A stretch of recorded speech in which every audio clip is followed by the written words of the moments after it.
What's up, everybody? Matt Gajewski here, back again talking college football. And today we are discussing the Week 12 Friday night doubleheader. Before we get started, if you like this content, please consider leaving a like on the video or subscribing to the channel. Those two things help us a ton. If you've done either, thank you so much. It truly does make a difference for a small channel like this. If you or somebody you know has a gambling problem, please call or text 1-800-GAMBLER. And if you have a request about 1 day left to get it in for the Friday video, the extra games, we have a marquee video that comes out on Tuesday or Wednesday. It is currently out on the channel if you want to watch it. But if you want to hear about something else, please let me know in the comments. All right, let's dive in. Really fun doubleheader.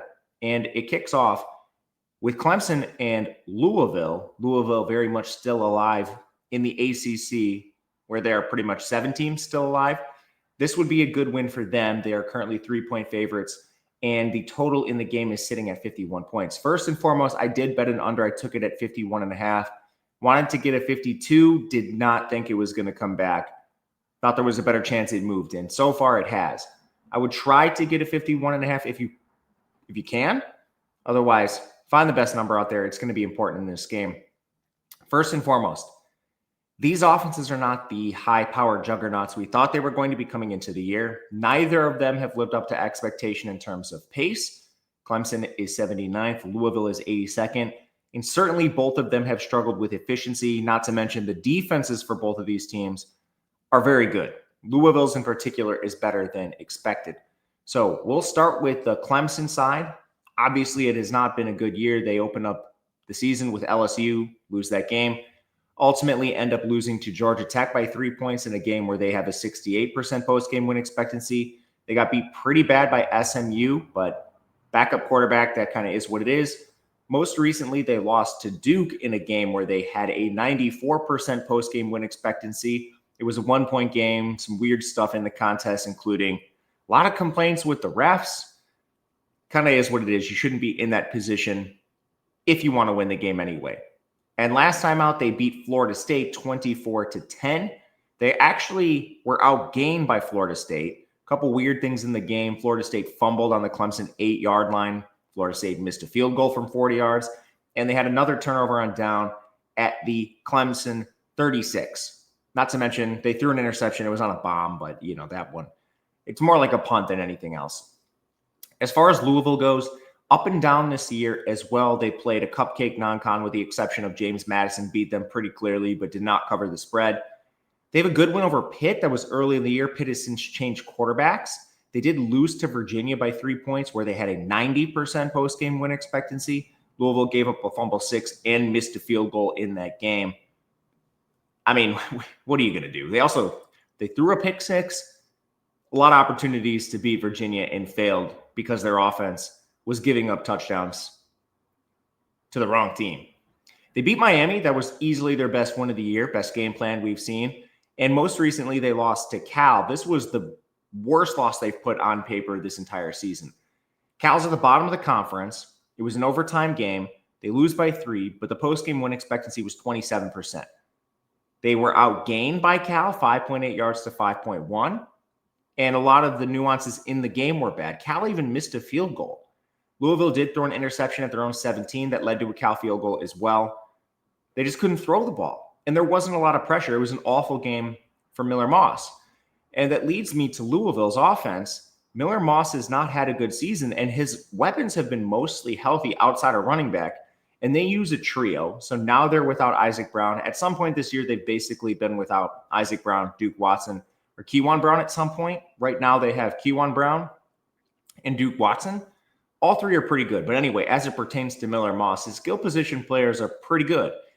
And he's been a liability for this offense. 63.5% completion percentage, 6.9 yards per attempt. They do not ask him to push the ball downfield. It makes sense given the offensive line. We'll get there. But when you look at his play individually, 9 big-time throws, 15 turnover-worthy plays, 7 interceptions, you can't run with him. He's taken 18 sacks on a 30% pressure rate. I would argue that's about average, given that the pressure rate is pretty high for this team. But Miller Moss has not taken a step forward under Brom. It's a lot of what we saw at USC. Now, it's good play. It's not great play. And with his propensity for turnovers, it can cost you in games, as it already has twice this year. Now, we mentioned the infrastructure. The offensive line with this team is not great. They've actually improved a little bit. This team had some really bad tape to begin the year. They got bullied by James Madison, and then they sort of changed their game plan, went to more quick game, and they've stood up a little better in that regard. But they are still 101st in pass blocking, 66th in run blocking. It's a below average unit in the conference. They have one complete liability at guard, and they've been trying to figure this out for a while and haven't gotten it done. Right now, they're splitting Mohamed Musa with Jordan Church.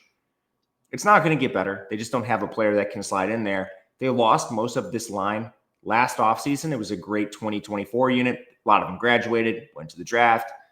They went out and they took a bunch of G5 guys, low-level guys to fill the gaps, and it has not worked.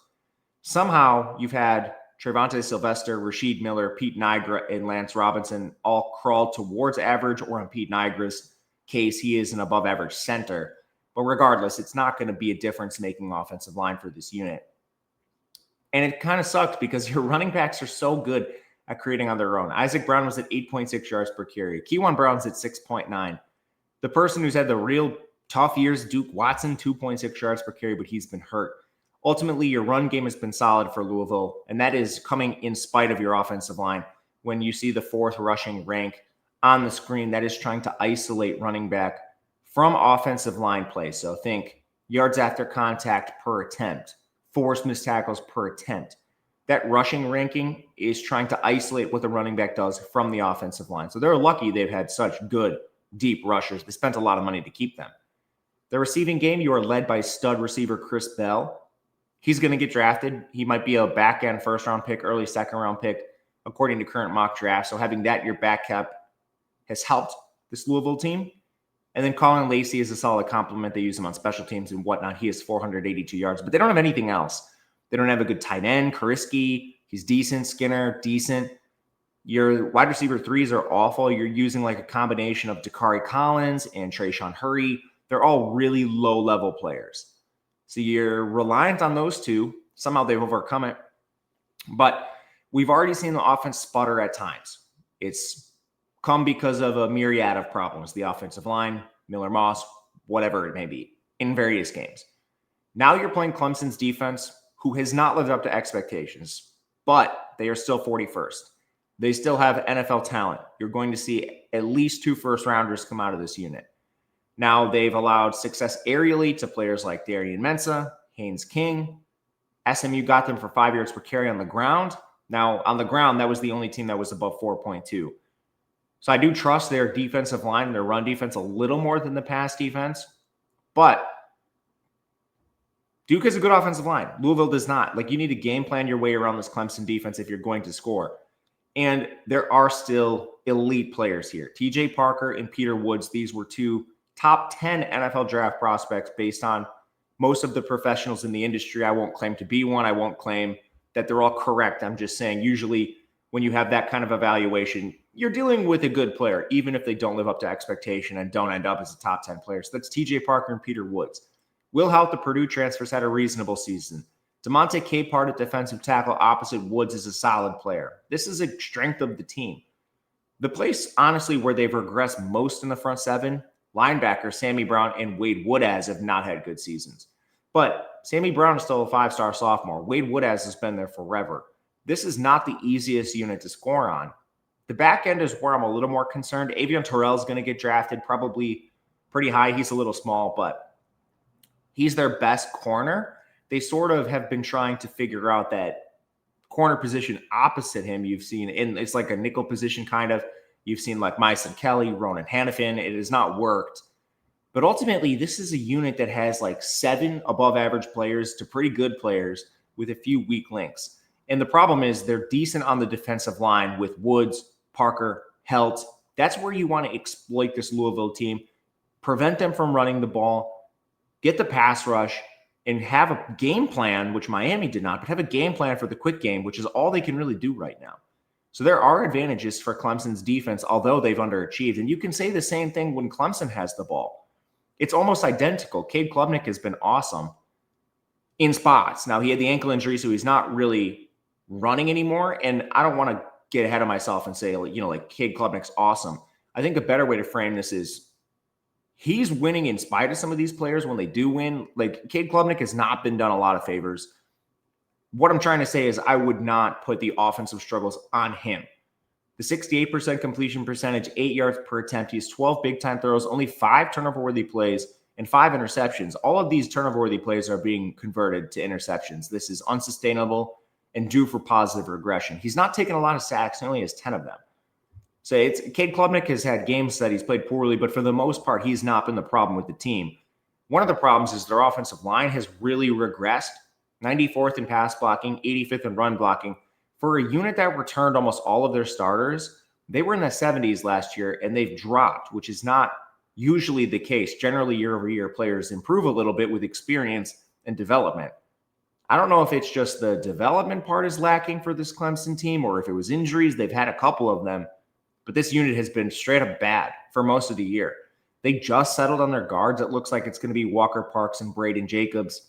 All right, that gives them 2 average players in addition to, they do have a stud in Blake Miller. But Tristan Lee came back from injury. He's been a complete disaster this year.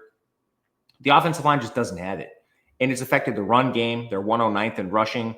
They do not have a difference-making running back. You could have seen that coming into the year. Adam Randall, they converted from receiver. He's at 4.9 yards per carry. Obviously, with the receiving pedigree, he has 26 catches, which is decent.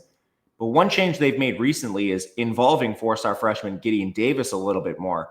Hasn't really worked. He's at 4 yards per carry. And then you lose a receiver like Bryant Wesco.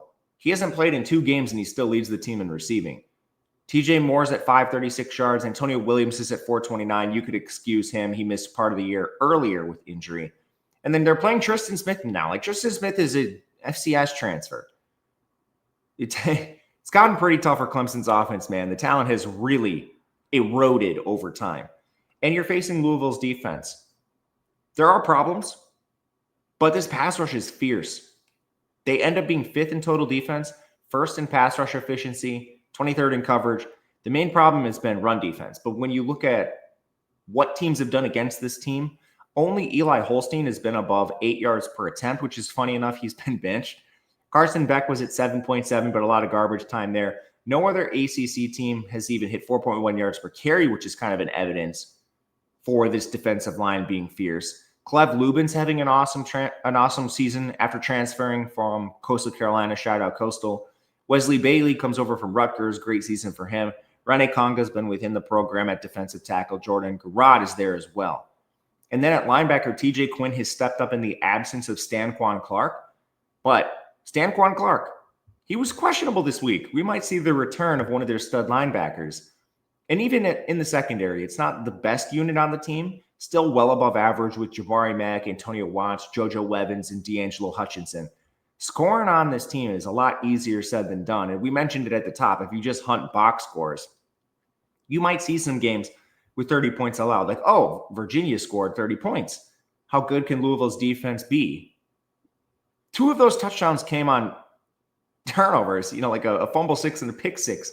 It's not always their defense that's allowing these points. Miller Moss certainly has done his part. Anyway, all that leads me back to the under in this game. That was kind of a long-winded way of saying defensive advantages for both teams. Pace is not as good as you might think, and the offenses have struggled. And one thing, these pass rushes, man, should feast against these bad offensive lines. Second game in the Big Ten. Minnesota takes on Oregon. This line has moved a lot even since yesterday. Currently, you have Oregon as a 25-point favorite. The total in the game is 44 points, which is coming down. Pace is going to be pretty bad. You'd have to think Minnesota has no interest in playing fast. They're 118th. Oregon's actually 102nd too. And Minnesota somehow is 20th in pass rate. I think part of that is Darius Taylor being hurt. The other part is they're getting beat in a lot of games. And it's been pretty ugly for them recently. They barely squeaked out a win against Michigan State in overtime, 7% post-game win expectancy. Very lucky there. They got absolutely demolished by Iowa. Before that, they did beat Nebraska. That's more of a Nebraska thing than a Minnesota thing. So it's been wildly up and down for this team throughout the year. Earlier, they got beat by Cal, got annihilated by Ohio State, but that's going to happen. For Oregon, this team has had a pretty good season. They've had a couple scares and withstood them for the most part. Outside of Indiana, that was a pretty tough game. They were going to lose it anyway. It was only as close as it was because Mendoza threw a pick six. But they have the Penn State win in overtime. That was a better Penn State team than we've seen now. They had Drew Aller, is what it is. They recently beat Iowa by 2 points in a very ugly, rainy game, but the post-game win expectancy, 96%. That could have been wider in favor of Oregon. So injuries will play a big role in this game.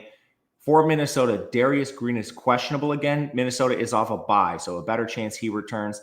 Receivers Kenrick Lanier and Logan Loya have been injured. They're depth pieces. Zaquan Bryan, a defensive back as well. For Oregon, the story coming out of last week was how did they get so many players injured in practice during their bye week? DeCorian Moore, Kenyon Sadiq, and Alex Harkey all had to sit out last game because they got hurt during the bye week.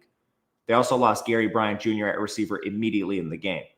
We'll start with Minnesota's offense. They've been very limited. They went to a redshirt freshman quarterback this year, Drake Lindsey, and after a somewhat hot start, he has just regressed. There's not a lot around him, so it's hard to diagnose blame. 62% completion percentage, 6.3 yards per attempt, 8 big-time throws, 8 turnover-worthy plays, 14 sacks. Honestly, I thought this would be worse. They're asking him to do a lot. The receivers are bad. There's no run game. And they're just outmanned in a lot of contests. That's what you get with Minnesota. So I've been somewhat impressed with Lindsey. He's had to be a hero, and I think he's just too young and underdeveloped to really do that right now. The offensive line is not the problem with this team. They actually have some pretty good players. They end up as a well above average unit. They have one horrific player in Marcellus Marshall at guard, but the rest of the group is pretty good. Greg Johnson and Nathan Roy are worth highlighting. But when you lose your best offensive player, Darius Taylor, there's not really much you can do. He's only appeared in 6 games, 4.4 yards per carry when healthy. Some of that is influenced because he played in the Ohio State game. He got hurt in the FCS game. So you have those 2 data points. Yeah, your yards per carry is going to look bad. Fame Ejeboy has been okay in his place. Not really anything that's difference making. The real problem is when you turn to this pass-heavy game plan and your receivers are this bad. Like, what did you expect was going to happen? Lameek Brockington, we've never seen him produce. He's your leading receiver. You have a transfer from the MAC as your wide receiver 2 in Javon Tracy. It hasn't worked, and I'm not really sure why this was anything you didn't expect. So this is a limited offense. They need Darius Taylor back, but it's probably not going to matter in this game. Oregon's defense is awesome. 15th in total defense, 46th against the run, 3rd in coverage. Actually, the only quarterback that had success against them was Mark Gronowski, 7.7 yards per attempt, and that came on a very small sample and a broken coverage where you had him throwing right at the seam on a bomb to Vonham. Anyway, no other QB's been above 6.9 yards per attempt. And interestingly, no running back has been above 4.8 yards per carry with the exception of Northwestern. They hit that mark exactly. Not the most competitive game, so I'm not really reading too much there. And when you look at the player personnel, it's not going to be easy to run on this team ever. Mateo Uagalele, Tatum Teote are awesome edge rushers. You have Amari Washington and Bear Alexander inside. They've been above average. And then you get to your secondary. I think right away, Brandon Finney and Dalen Thieneman are awesome. They've been kind of searching for a boundary corner opposite Finney, rotating like Ife Obadegwu and Theron Johnson, which hasn't always worked out. But overall, if that's your weak link, like that's a pretty good spot to be in for Oregon. I do not think Minnesota has a lot of success scoring. I would not be surprised if this is another single-digit scoring game. We've seen them a couple times with this Minnesota team. When Oregon has the ball in offense, the biggest thing is how are they going to paper over these injuries if they can't play? Some of these guys I would anticipate returning. Like DeCorian Moore was warming up in their last game. Alex Harkey was warming up in their last game. I think the most likely to miss is Gary Bryant, just because he left immediately and we didn't even see him the rest of the game. But Dante Moore has been efficient regardless of who's on the field. We saw it in their last game against Iowa. 70% completion percentage, 8.4 yards per attempt, 17 big-time throws, 6 turnover-worthy plays, only 9 sacks. He's flat out been one of the best signal callers in the country. There's no way around it. And he's done it with a variety of players on the field. The run game is awesome, which definitely helps Dante Moore. They are first in rushing efficiency. Noah Whittington's at 8.1 yards per carry. Jordan Davidson, 6.8. Derriere Hill at 9.3. And the most important data point, we saw this team shove the ball down Iowa's throat last week. 7 yards per carry in a game that was influenced by weather where you knew what was coming. It's a dominant rushing attack. Receiving, there's a lot of questions to be had because of injuries. You're down your top three of your top four receivers, really, in a worst case scenario. Now, again, I think some of them will return, but Decorian Moore leads the team. Kenyon Sadiq is second. Gary Bryant's fourth. What does that leave you with? Let's just play out the worst case scenario. Even in this scenario, I think you're still probably fine. Like you move to Jamari Johnson at tight end. Maybe you play some more 12 personnel. Maybe you play more double running back formations. Or you just lean on your receiver. So in this instance, you're starting Malik Benson. Yeah, he's mid, but he's experienced. And then you move to 4 stars like Jeremiah McClellan, 4-star. Cooper Perry, 4-star. Yeah, they're young, but every one of these receivers that will step on the field for Oregon would be Minnesota's best pass catcher, without question. And then you have depth pieces like Justice Lowe, who's played a lot for this team, not recently, but he is somewhat of a veteran. You're putting this with Dante Moore in this offensive line. This offensive line is first in pass blocking, 18th in run blocking. Even without Harkey, Janoris Wilson came in, and outside of a penalty, he played pretty well at tackle. Dave Iuli is a weak link, I guess, if you want to call it that, but Emmanuel Pregnant's been awesome. Isaiah World's been good, especially in run blocking. Lalulu's been good. It's a good offensive line across the board, and Minnesota's defense has leaks. They're 100th in run defense, 73rd in pass rush, 74th in coverage. They recently just allowed Michigan State backup Milojevic to throw for 11.1 yards per attempt. Even teams like Rutgers, Nebraska, Iowa had good success against this Minnesota pass defense. They've kind of been better up front by counting stats, but the efficiency numbers are poor. They have one good player. It's Anthony Smith. He's an edge rusher. So that shows up in pass rushing, not the best run defender. The strength of the team is linebacker, but when you're getting pushed back on the defensive line, what can Devin Williams and Maverick Baranowski really do? On paper, the secondary was good coming into the season. They have battled some injuries, but a lot of this unit has taken a step back. Kerry Brown's been fine, but Coy Parrish is having a pretty rough go of it this year. You can beat this team however you want, really. We, somewhat like Oregon, at 23.5, it was a better number. We make this at 25.5 ourselves, so the line movement not surprising, but that's kind of where we have it on the spread. If you want to play something, it's Oregon or pass. For us, with the efficiency here, it's probably just going to be a pass as we wait for the week to move on, getting better lines later. But long-winded, went a long time on these two games. I'm excited for them if you couldn't tell. But if you have any feedback, please let me know. Otherwise, thank you guys for watching. We'll see you again later this week. Good luck.